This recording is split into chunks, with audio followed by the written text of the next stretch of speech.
The American Prospect has done some really inspired reporting um, on a really comprehensive list of items that the incoming administration is empowered to take action on without Congress, just simply uh, by tapping into existing untapped laws. The job description of the president, according to Article 2 of the Constitution, is to take care that the laws are faithfully executed. And so, using that as your mandate, the president is empowered to find creative ways to tap into existing law. And I've talked about how this covers really top line, urgent progressive priorities like healthcare, Medicare for all, using existing provisions in the Affordable Care Act. The president can move the country to a Medicare for all system in times of emergency. The president can lower drug prices by allowing the government to step in and seize these patents that drug manufacturers have for a period of 20 years, market exclusivity. Take those patents away when they endanger people's lives who need urgent drugs that they can't get because they're being gouged by these greedy drug manufacturers.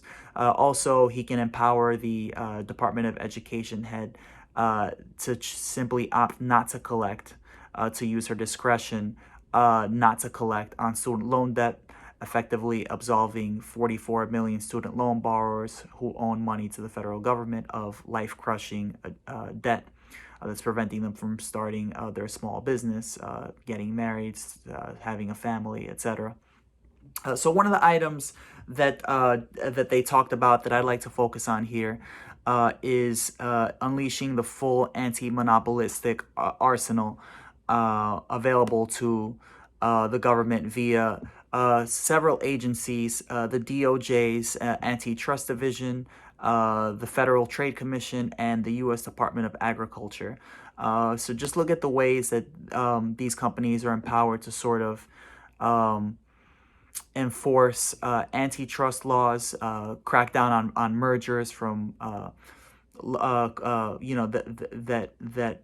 that happen when large corporations buy out smaller competitors to dominate a market, and at the expense of smaller businesses, whilst again increasing their market share and stifling innovation and stifling worker mobility and depressing wages, etc.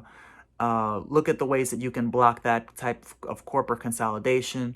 Look at the way that you can basically give consumers more freedom, restore consumer rights, as well as protect farmers from abuses, exploitative abuses at the hands of meat packers, which are sort of the corporations, the distributors that bring their products to market and do so while offering very little reimbursement to farmers for their services, while at the same time paying them very little, underpaying them, and then firing them for the minimal justification, as well as taking them to private arbitration when there's a dispute, in which case, of course, they lose because private arbitration is a scam in which the corporation, the company, has oversight and presides over the hearing. And so, looking at the ways that the president can tap existing law under the powers available to these agencies to in a productive way, in a constructive way that would allow them to fully realize their potential. And so the FTC, just to give you a little history, this is an agency that was formed by Congress in 1914 after the first bit of antitrust legislation, the Sherman Act, that passed out of Congress in 1890, was effectively struck down by the Supreme Court when it held that it had the ultimate power to interpret the Sherman Act and determine what antitrust would mean in practice. So another example, as there are many in American history, of judicial activism in which the Supreme Court naked power grab in an act of just subversion of democracy goes ahead and deigns itself the highest authority. And so, in response to that heist of a Supreme Court decision, Standard Oil Co. of New Jersey versus United States, that 1911 case, the FTC was established in 1914 by Congress with the principle, with the intent that it would be an expert investigative and policy-making body that would recapture authority from the court and operate under the watchful eye of the public and its elected representatives, which again makes more sense, obviously a more democratic principle. So Congress went ahead and bestowed the FTC with the explicit mandate and authority to identify and prohibit quote-unquote unfair methods of competition.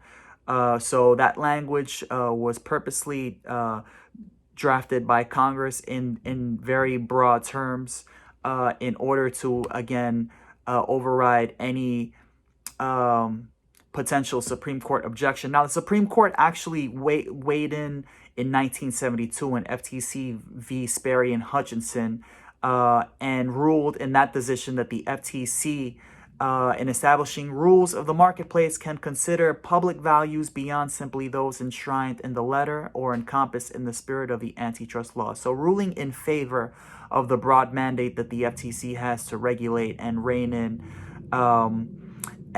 abuses in antitrust, merger laws, corporate consolidation, and monopolistic practices, exclusionary market practices that, again, stifle innovation, ultimately hurting consumers as well as workers by suppressing wages, limiting their mobility and their prospects for being able to start their own small businesses in their competing industry. So the FTC, one of the things that the FTC should go ahead and do, as described in the article, is target and abolish these non-compete provisions, which are provisions that workers, approximately 30 million in the country, apparently enter into with large companies, when they're hired, which limit them from being able to, as I mentioned, find employment after they leave with competing employers. Amazon used to do this. They used to have this. They used to impose this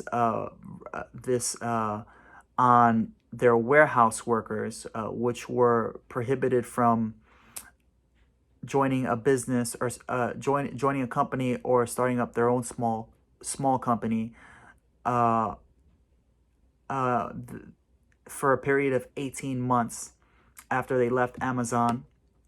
So abolishing these really unfair, really exploitative non-compete provisions, which obviously harm workers, are detrimental to workers' rights, really questionable.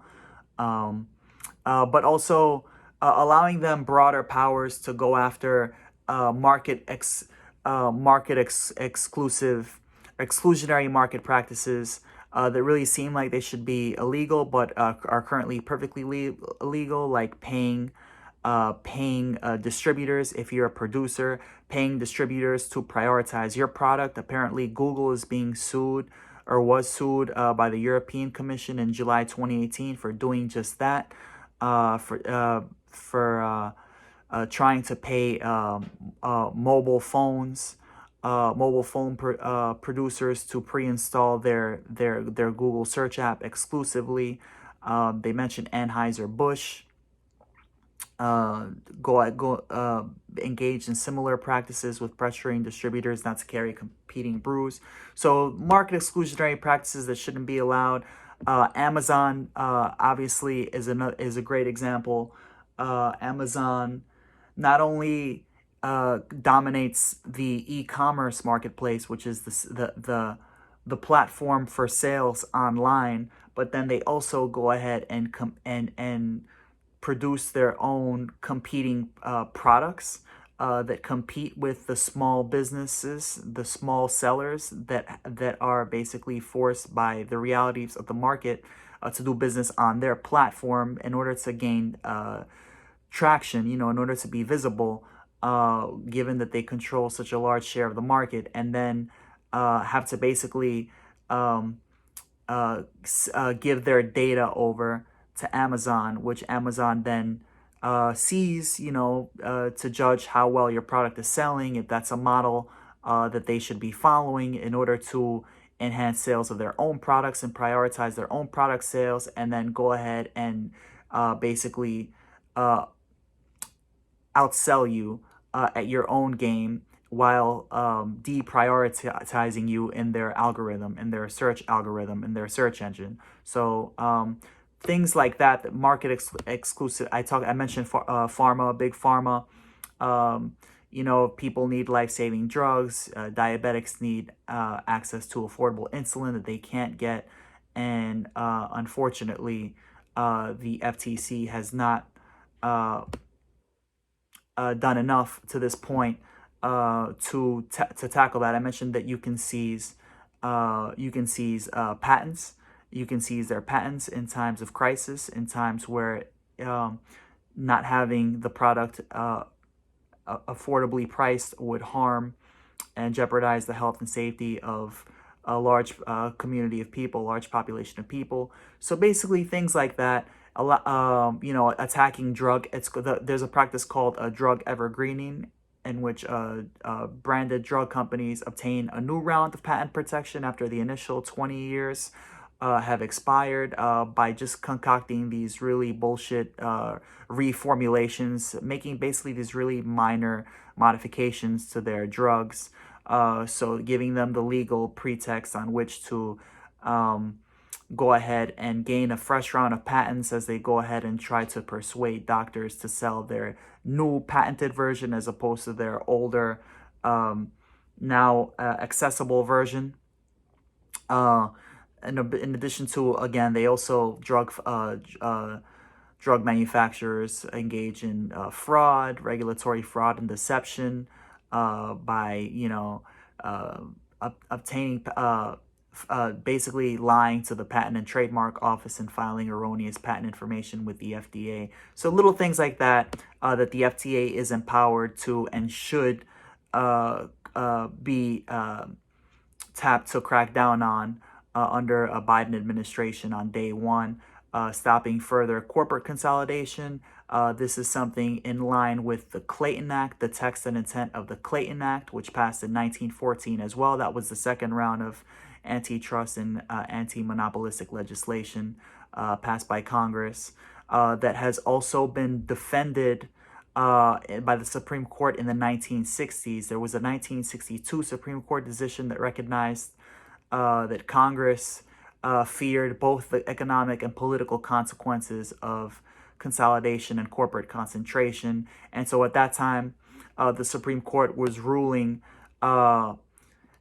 heavily in favor of antitrust laws and deceptive monopolistic practices by large corporations by using market share metrics of size of market share and history of rising market concentration as thresholds to decide, well, when should consolidation be legalized? When should it be outlawed? And so one of the things the FTC can do is establish in explicit terms really clear standards, really clear metrics, thresholds of so, for example, a threshold of 10% or more of a market. If you're a corporation that creates a firm with 10% or more of a market, that should be deemed illegal, and this and the state and threaten that the state will block it in court. Is something that the FTC is empowered to and should look at doing. The prospect argues. Yeah, a strong anti-merger policy would foster decentralized market structures. It would also compel businesses to grow through product improvements and innovation, and investments in R&D, research and development, new plants and facilities, the meritocracy, right? Succeeding capitalism on the merits as opposed to just lazily, swallowing up your smaller competitors to increase your market dominance. Restoring consumer rights to repair. So this is in line with the principle that if you're a company that's producing parts and dominating that market, you should not also be in the market of dominating the market of repairs. So let's say for example they talk about Kodak here. There was a Supreme Court decision that actually did protect this principle in 1992. With it was a Kodak. Kodak was the defendant here. They were basically had a monopoly on the was it the printing on was it the on the is the Xerox copier market, and then would go ahead and basically not make their parts available for repair to smaller independent stores and sellers. So you had to go back to them, give them your money for a second round later when your product broke down and you needed to pay for repair. They could go ahead and just simply not sell you the parts, in which case rip you off, force you to buy another one, or basically just have sole control of that market. So, the principle that you should not have, again, just broad sweeping control as a corporation over various markets. If you control the production, you shouldn't also control the distribution, etc. Something that something that the FTC should be empowered to, above all, really tackle on day one of a Biden administration. I talked about protecting farmers from agricultural middlemen. So these are abusive practices that poor farmers who earn very little for their services, because basically they're forced to do business with the distributors, which are the packers, the ones that provide them with the feed that they need to grow their stock, the farmers, the feed, they determine the quality of the animals, etc., and then go ahead and lowball the farmers on buying their livestock from them, and then go ahead and basically pit them in competition in these really dehumanizing tournaments against the tournament system, which pits them against other farmers, which, by the way, they're not allowed to talk with, they're not allowed to communicate with. I don't know if this is a union busting effort on the part of the corporations. It sounds like it, like they don't want you to organize, so you're not allowed to like socialize or commingle with your fellow farmers, fellow workers who are in your position, and then just arbitrarily decide who based on whose product is the best, who's selling the best, who gets a bonus at the expense of the other farmers. So it's really inhumane, really dehumanizing, exploitative corporate practices here that really dehumanize farmers, really discriminatory, deceptive, unfair practices in which farmers make very little money in exchange for their labor and are exploited. So that's something that the USDA, the U.S. Department of Agriculture, has the authority to step in, to intervene, to protect cattle ranchers, hog farmers, and poultry growers from powerful buyers and processors. This is something that was enabled under the Packers and Stockyards Act that passed by Congress in 1922 to protect those farmers. So again, using existing laws on the books, the USDA has the broad power to establish rules of fair market conduct and protect chicken, hog, and livestock producers from these abusive processors who, again, go in there and basically ruin farmers' lives. And then farmers sue, and then they get taken to mandatory arbitration, which is a sham, because arbitration, private arbitration that's presided over hearings by the corporation, by the meat packers, which of course never rule in favor of the workers, and then just go ahead and terminate you in retaliation, which again is something that should be outlawed explicitly, but that's not currently codified into law, that could easily be, if Joe Biden was to empower it, uh, and that would apply to the USDA. So just wanted to look at these really important areas. Um, Unfair business practices, excessive corporate concentration, consumers' rights to repair, and farmers' dependence on dominant middlemen as examples of practices, um, monopolistic practices, corporate consolidation that should be outlawed and can easily be by the president without having to work through Congress, which we all know is not incentivized to represent us in the best of times, much less when there is a split of party control, as there is likely to be after the Georgia runoffs.